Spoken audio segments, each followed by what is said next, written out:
Kakaiba ang kasong ito. Isang byuda ang inireklamo ng pagmumolestya ng kanyang kapitbahay na binatilyo sa Pila, Laguna. Ngayon, bukod sa natikmang pang-aabuso, nakakaranas ng trauma ang biktima dahil sa ginagawang panunukso sa kanya. Exclusive Papatrol, Francis Fove.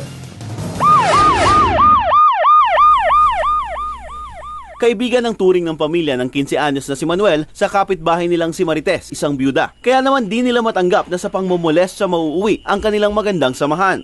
Ayon kay Manuel, isang gabi ay inimbitahan siya ng ale na mag-internet sa loob ng kwarto niya hanggang sa... Hindi na po daw ako makakalabas doon hanggat hindi ko po siya sinusunod. Natakot na po kasi po alam ko pong nakakadrugs siya.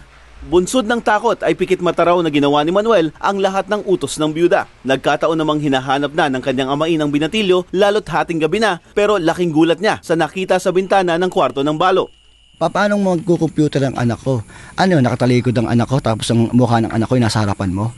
Sa galit ay binato nila ang bahay ni Marites. Kaya lang, nang isinuplong na nila ito sa pulisa, sila pa ang kinasuhan ng balo ng pagnanakaw. Sinubukan naming kunin ang panig ng byuda pero wala siya sa kanyang bahay.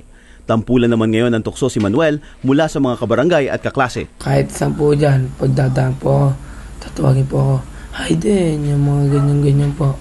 Ayon kay Profesor Antonio Contreras, isa ang social trauma sa mga kailangang paglabanan ni Manuel. Kasi sa kultura nga natin, ang pangkarinyong ni ginagahasa ay babae.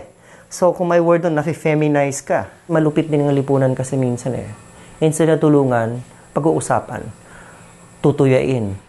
Maaaring kailangan rin niya ang tulong ng isang profesional, pero di alam ng pamilya kung makakayanan nila ang gastos. Mas prioridad daw nila ngayon na makuha ang hustisya sa umano'y pang-aabuso kay Manuel at di na raw madagdagan pa ang biktima ng kapitbahay. Francis Polbe, Patrol ng Pilipino.